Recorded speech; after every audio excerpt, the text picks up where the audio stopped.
A gente pega esse caso que aconteceu em Tupaciguara ali, eu acho que deve ter... Tumbiara, desculpa. Deve ter aí uns 10 capítulos dedicados àquilo ali, né? Antes de acontecer, Sem ser proposital, mas tá ali. Né? Você tá falando do narcisismo, você tá falando do relacionamento tóxico, tudo ali, isso. né? E é por isso que eu fico muito arrepiada, assim, tô literalmente arrepiada. Eu sou muito apaixonada com psicanálise, com filosofia e com neurociência, porque a psicanálise, ela te dá um arcabouço, você falou muito bem, muito antes do caso acontecer, tudo está sendo discutido aqui. E cada capítulo tem um exercício, e um exercício que te leva à reflexão para que você se entenda e para que você entenda os seus contextos. Então, quando você pega um caso desse lá de Tumbiara, não sei se vocês querem falar sobre isso aqui, mas exatamente, você definiu. Ali tem relação tóxica, ali tem jogo de poder, ali tem narcisismo, ali tem perversão, ali tem crueldade. Então, são tantas nuances sociais e que Freud discute isso tudo, né? Tem um livro do Freud que chama Mal-Estar da Civilização, foi escrito há 100 anos atrás. Se você ler esse livro, ele está falando de coisas que aconteceram semana passada. Só que numa linguagem muito rebuscada, que algumas pessoas tomam posse, não querem o deslocamento de poder e ficam muito puta quando eu escrevo um livro desse e brinco com o título A Culpa Não É da Sua Mãe, mas quase sempre é. E aí eu venho trazendo um capítulo sobre mãe narcisista, sobre o quanto mãe faz chantagem e ferra com a cabeça da gente. Então eu trago uma linguagem que traz ali o dia a dia, que traz a discussão do dia a dia, mas que abre a cabeça para que as pessoas percebam os seus contextos e se façam escolhas melhores. Sabe um negócio que me assustou muito? Aqui na região, sempre que acontece um caso assim que impacta muito a sociedade, eu pego e chamo o Beto, né? O Beto Ribeiro. Falou, Beto, olha o que aconteceu aqui, porque ele acaba falando disso no canal dele, né? E aí eu liguei pra ele, no caso da Sara, do cara lá que tirou a vida dos filhos dele mesmo. Falei, olha o que aconteceu aqui. Você viu? Tinha acabado de acontecer, né? Ele falou, me mandaram aqui. Só que eu já falei de casos assim no canal, esse ano, mais de 4 vezes. Então, assim, isso é mais comum do que a gente imagina, né? Acontece, a sociedade fica assustada, fica em pânico durante 2 semanas, 3 semanas, e depois vida que segue até acontecer de novo, né? O que a gente pode fazer para ajudar essas mães, para ajudar essas mulheres, para ajudar essas famílias, né? Como que a gente pode levar informação para evitar que isso aconteça? Fazendo isso aqui que a gente está fazendo incansavelmente.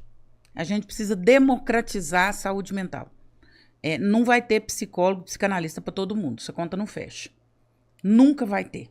Então, a gente precisa democratizar a saúde mental, inteligência emocional, regulação emocional, falar cada vez mais desses assuntos, para que mais pessoas saibam, para que as nossas filhas, quando forem fazer escolhas lá atrás, com 15, 16 anos, sejam escolhas precoces, que não vá cair numa situação dessa anos depois. Minha avó falava uma coisa maravilhosa, cobra não nasce grande, nasce fiote.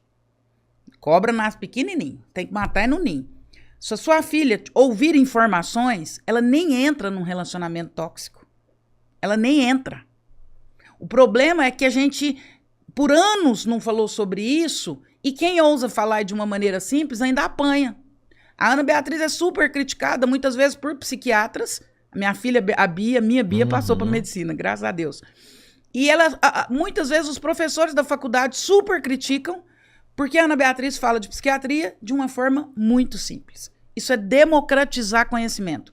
Quando ela escreve um livro, Mentes Perigosas, nunca ninguém tinha falado de psicopatia no Brasil. Ela escreve Mentes Perigosas em 2015. A partir dali, todo mundo começa a falar de psicopatia, todo mundo começa a entender um pouquinho sobre psicopatia, sociopatia. Então, o que fazer para que situações como essa não ocorram?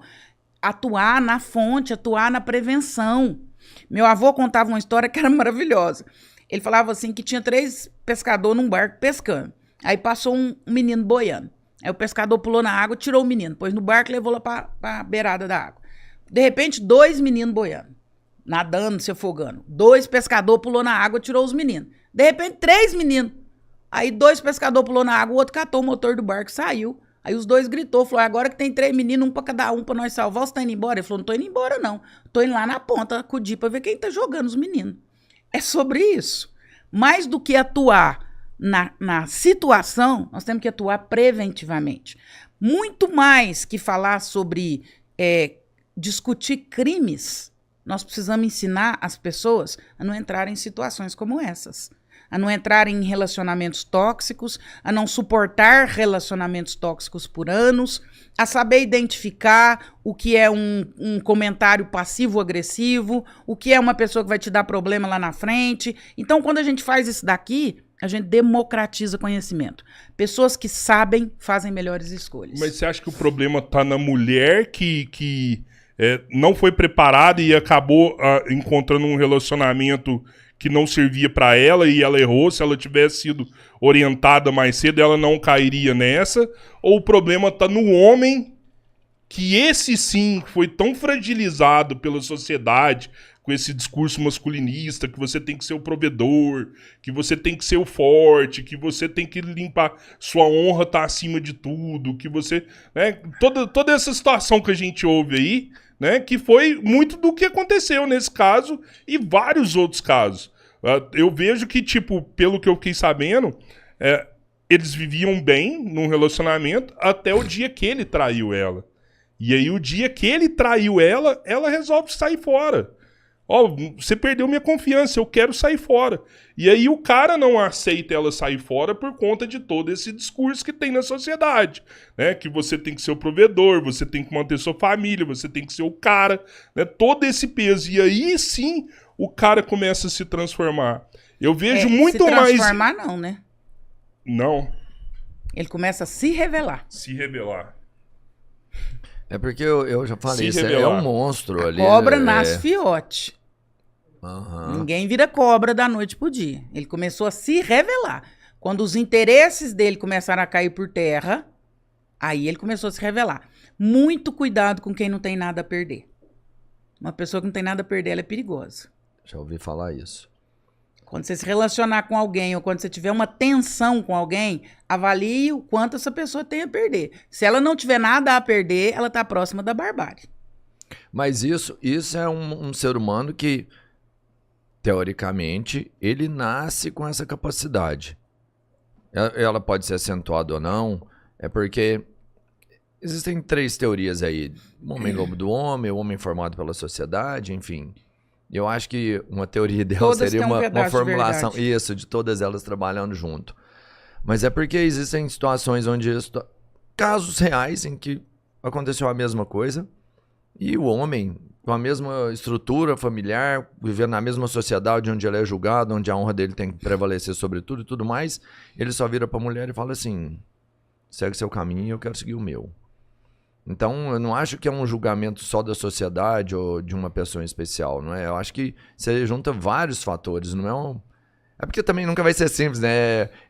O ser humano é um homem Você tem cadela ou já teve em casa? Né? Cachorro, cadela, numa roça, alguma coisa assim? Sim. Gato? Você já viu uma cadela parida? Ou uma galinha acabou de botar ovo, o pintinho nasceu? Já. Se você for pra cima do fiotinho o que acontece? Ela fica braba, incha. Te avança. Cachorro, a mesma coisa. Nós temos 2 sistemas no nosso cérebro. Nosso cérebro funciona em dual core. Nós temos um sistema de recompensa e prazer e um sistema de proteção e preservação da vida. Esse é primitivo. Nosso cérebro só tem esses 2 funcionamentos. Preservação e prazer e proteção e preservação da vida. Quando a nossa consciência é suspensa, só esses 2 que funcionam. Se você for pular de paraquedas...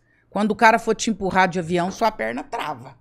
Por que ela trava? Porque seu cérebro entende, eu posso morrer. Então, ele atua a favor da preservação da vida. Se você não for empurrado do avião, por si só, você não vai. O próprio cérebro te trava, porque o cérebro funciona a favor da vida. Quando há supressão de consciência, esses 2 sistemas só que vão funcionar. Um bicho não deixa você pegar a cria dele. Como que um pai atira na cabeça dos filhos?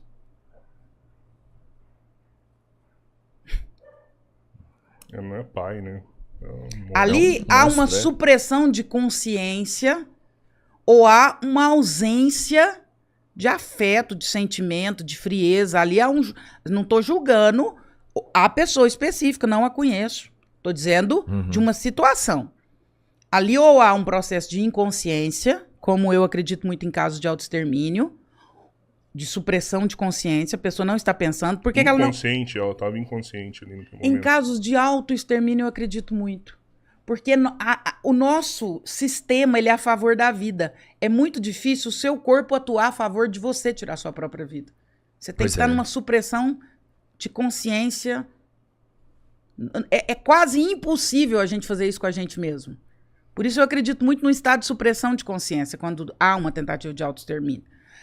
Numa situação dessa, ou há uma supressão de consciência muito intensa, o que eu não acho que foi o caso, porque escreveu carta, premeditou, preparou um discurso, preparou a visão que queria que tivesse após o acontecido. Então, não há supressão de consciência. Ou há uma ausência de um funcionamento estranho de um sistema límbico ali que já aponta para uma sociopatia, para uma psicopatia, para um narcisismo. Aí o negócio começa. Aí a discussão fica um pouco mais esquisita. Eu posso até concordar a hora que você fala assim que ele se revelou. Mas é como se você tivesse, sei lá, você tem uma tendência a ter um câncer porque você tem um gene ali. Mas você pode levar uma vida totalmente favorecendo para que esse câncer não aconteça em você. E por mais que você tenha tendência, você tem um gene, ele não vai vir. Porque você levou uma vida que evitou todos os gatilhos possíveis de serem ativados, né? E esse cara que se revelou, eu acredito que é a mesma coisa. Ele tem um gatilho ali que ativa ele. Ele poderia levar uma vida totalmente diferente e nada ativar esse gatilho dele. Mas esse gatilho foi ativado.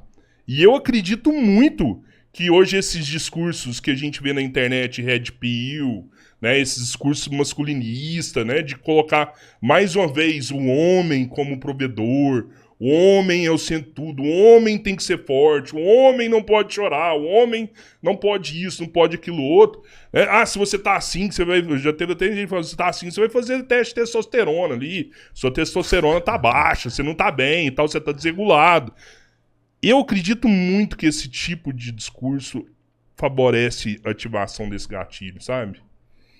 Eu acho que muita coisa favorece a ativação desse gatilho. Eu me pergunto se esse gatilho foi ativado ali naquela hora, né? Se esse gatilho não vinha sendo ativado há muito tempo.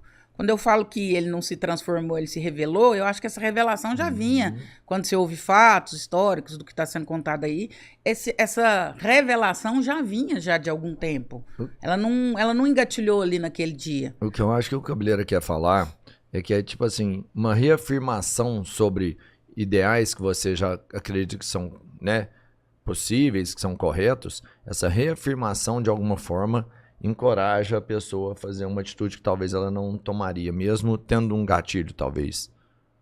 Acho que talvez isso é o que ele pensa. Não sei se é isso, Cabeleira, entendeu? As pessoas reafirmarem... reafirmações, por exemplo, você tem que defender sua honra mesmo, sabe? Não é só o gatilho que faz a mudança final, sabe? Eu acredito são estímulos... Ali tinham microações. E essas pessoas, elas vivem de microações. Algum dia elas exacerbam, mas elas vivem de microações.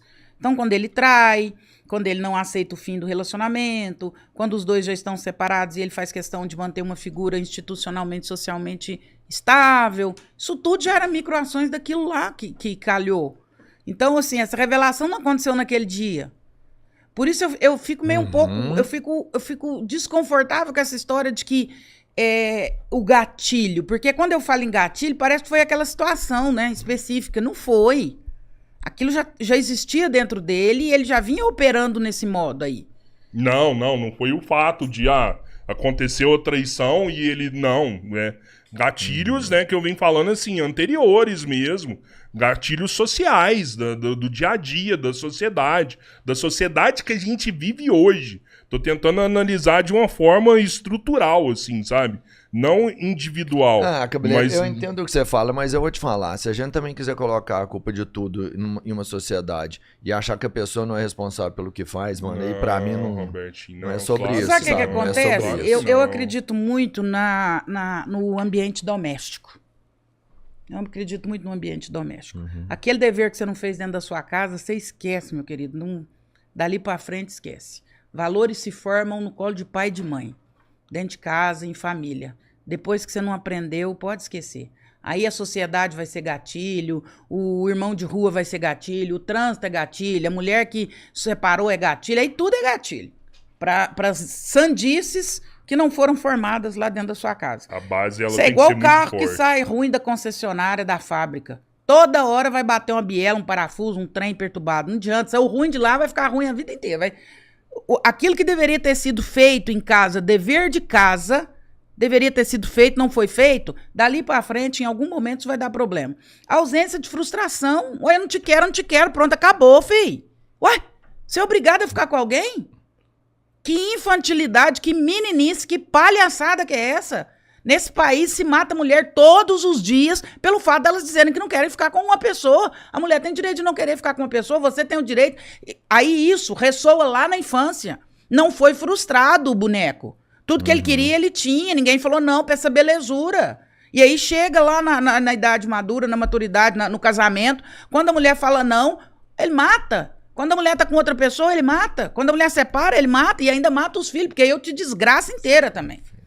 Aí eu acabo com a sua vida. Porque aí eu acabo com todo um projeto, que era um projeto de poder. Era um projeto de poder. Eu acabo com esse projeto de poder inteiro também. Se não é comigo, não é com ninguém. Ou você vai ter família comigo, eu, meus filhos, você, ou também você não vai ter nada. Vai embora tudo, eu acabo com tudo. Ou é comigo, ou é com ninguém. Isso é projeto de poder. Isso é igual eu falar pro meu marido, ou você fica casado comigo e vive essa vida, ou eu acabo com tudo. Acabo com você, acabo com meus filhos, põe fogo na casa, acabo com o mundo. Ou é comigo, ou é com ninguém. Isso não é projeto de afeto, isso é projeto de poder. Tá doido? Isso não foi frustrado lá na infância. Isso foi falta de pai e mãe, foi falta de couro, foi falta de correio, foi falta de cadeia, foi falta de sei lá o que de quê. Por que acontece mais com os homens? As mulheres também são frustradas na infância. Será que acontece mais com os homens? Ou será que os homens se valem da força física? Acaba Acontece, ficando mais mulher também mata homem, mas não é todo dia. Não, eu Você sei. não vê isso acontecendo todo dia, né? Eu entendo. Existe a questão da força física. Mas é igual você me dizer né? assim, quem caça mais, um gato ou um leão? Até a compilação física do leão favorece a natureza dele, ué. O homem, claro, pode ser o homem mais menor do mundo. Se ele vier pra cima de mim, eu tô em condição desfavorável. Se ele vier pra cima de mim, pra mim resta só chorar. Pode ser o menor e o mais fraco do mundo. Se ele me der um tapa, ele me desmonta. E aí ele se vale disso. Isso não é projeto de afeto, isso é projeto de poder. É muito louco essa sensação. Uai, tá de doido? poder, né? Que isso? Eu tava pensando sobre isso também, tipo... Loucura. As pessoas quando estão com a arma na mão, assim, é como se... eu sou um deus, eu tenho um poder de, com o dedo... Escolher quem escolher vive quem e vai morre. viver, quem vai morrer, né? Mas uma faca pode fazer do mesmo jeito, uma corda pode fazer do mesmo jeito, um carro pode fazer do mesmo jeito, mas homem treinado nenhuma na arte marcial pode desses artefatos tem o poder que uma arma de fogo te dá. E aí eu faço mais uma pergunta, porque como eu disse, a coisa é lá atrás. Eu acredito muito no projeto família, muito. Nas suas mais diversas manifestações desse nome família. A gente forma, a gente cria ser humano, como dizia meu pai, não é na cama, é na mesa. Você faz filho é na mesa, você não faz filho na cama. É na mesa que você educa gente. E sai da sua casa gente. Você acha que sua filha cairia numa história dessa? Do jeito que você está educando ela? Ô, André, assim, Não, a resposta é sim ou não? Não, acho que não. Pronto. Mas é assim, nossa, eu tenho uma preocupação tão grande. Não com isso. duvide da educação que você está dando para sua filha. Eu tenho uma E preocupação de um apoio, enorme, às vezes, assim, não, porque... enorme. Não duvide. O Joel J tem uma frase maravilhosa. Ele fala, o trabalho devolve. Eu Eu ia falar redito a frase. A educação devolve. Eu tenho certeza. Eu assino embaixo, eu rasgo meus diplomas. Que a minha filha não cai num relacionamento tóxico. Porque ela foi treinada, educada, diariamente. Ela não cai. Ela identifica pelo faro. Porque eu garanto a educação que eu dei. Nesse sentido, eu garanto. E eu tenho certeza que meu filho jamais faria algo aproximado disso. Você garante a educação que você está dando para seus filhos? Sim. Pronto, é sobre isso. É assim, mais Mas uma vez, os homens que você tem, eu penso, contar. eu Você penso tem 3 homens? Isso. Você acha que seus filhos seriam capazes de alguma coisa próxima? Eles não farão. Outro ponto é, eles podem viver por isso um tempo. Porque um dos meus filhos passou por um relacionamento desses. Entendeu? E foi muito interessante, porque durante esse processo, teve um dia que eles viram você aqui, e foi meio que uma mudança de percepção da realidade. É o que você falou, por isso é importante a gente falar sobre isso aqui. Porque olha a proximidade que ele tem comigo, e ele não falava comigo sobre o assunto, né? E eu também não participo, principalmente quando é um assunto de relacionamento, eu não me sinto bem, não sou preparado para isso, enfim, não sei. Ele passou por uma grande dificuldade, entendeu? E ele foi vendo, é o que você falou assim, ele foi tomando pequenas doses de conhecimento aqui. E ele percebeu que realmente tinha um problema. E foi interessante porque a companheira também percebeu que ela tinha um problema. E ela também não sabia. Buscaram um tratamento, enfim, ela começou a se cuidar melhor, enfim. Ele começou a fazer melhores escolhas. O conhecimento liberta. E hoje até escolado pra caramba, porque hoje ele conversa comigo, ele fala assim, não pai, ó, deixa eu te contar. Eu saio, eu olho primeiro como que ela fala, Pronto. como que ela é com o irmão você acha dela. que não cai de novo, não? Pronto. Então, eu não sei Não se tem ele vai aquela cair história novamente, do dedo né? podre, não? Já ouvi muito isso, mas o dedo podre é exatamente a base que a André falou. É a criação. A menina que cresceu vendo o pai sujigar a mãe, falar, gritar com a mãe, tratar a mãe mal, ela aceita isso, porque pra ela é natural, pra ela é normal. O menino que viu o pai gritando com a mãe, explorando a mãe abusivamente no relacionamento, ele vai fazer isso com a mulher dele, porque pra ele é normal isso. Mas aí, de novo, é o que a André acabou de falar. Faz parte da criação da pessoa normalizar esse tipo de ação. E quando você não é acostumado, isso te assusta muito. Se você é uma menina que não é acostumada a ver um homem gritar com a mulher, quando o homem gritar com você, você vai falar, opa, você vai se sentir realmente indefesa, mas não incapaz. Indefesa sim, incapaz não. Quer dizer, é uma sensação que eu acho que Mas ela nem vai cair nessa. É, né? A gente O não dedo não é conhece podre, na as verdade. pessoas, a gente reconhece. A sua filha, se você não tem filha, né? Não. A sua filha vai procurar, eu já falei isso aqui, alguém muito parecido com você. A gente não conhece as pessoas, a gente reconhece. Por que no meio de centenas de homens eu escolhi aquele? Porque aquilo ali pra mim é muito comum do meu dia a dia, é comum da minha infância, é comum do jeito que eu vejo um homem tratar uma mulher, é comum do linguajar que eu ouço. Eu reconheço no meio de centenas de pessoas alguém que conversa com a minha história. O Jorge é parecido com seu pai? O Jorge é muito melhor que meu pai. Caramba. Muito melhor.